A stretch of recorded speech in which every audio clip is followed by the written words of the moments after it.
Police state that's what many protesters here in Toronto, where the G20 Summit of Economic Leaders is taking place, have called it. $1 billion spent on security, 20,000 officers deployed, officers who left this car after it was attacked by protesters who have since written on it police state, which is what many have characterized it. Out here on the streets of Toronto, protests have been going on all day. They've really been going on all week, but they've culminated today, which is when the actual G20 summit began. Now, many of these protesters were peacefully marching, rallying for various causes that they believe are not being heard by the leaders who are meeting here in Toronto. Many are still surrounding me, although the actual protest ended officially a while ago, ended by riot police. These protesters wanted to get down to the 5-kilometer-long fence that's 12 feet high in order to bring their messages to these economic leaders. They did not make it there. They were stopped blocks away by riot police. Now, behind me, this is another one of the cars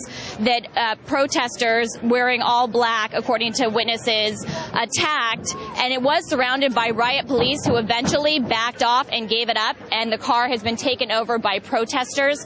Some that were speaking to me said, hey, we paid for it. It's ours now. It's the least we can do it's the least we get after all of this taxpayer money has been spent on this summit that we didn't want here. And their voices, they feel, can't be heard because they aren't able to reach for the fence. Many were chanting, we paid for the fence. We want to see it. But they were stopped blocks away where we were by rows upon rows of riot police who geared up with their gas masks and their tear gas. Protesters at that point put on their bandanas. A smell of vinegar filled the air as they were protecting themselves in case anything did break out and tear gas was used against them. This really characterizes the feel of Toronto this week, with thousands of people being very angry about the G8 and the G20 summits being held here in Canada, as well as the leaders and what the policies are that they're making that they believe take into account the desires of the elite and corporations and not the people, which all these protesters and activists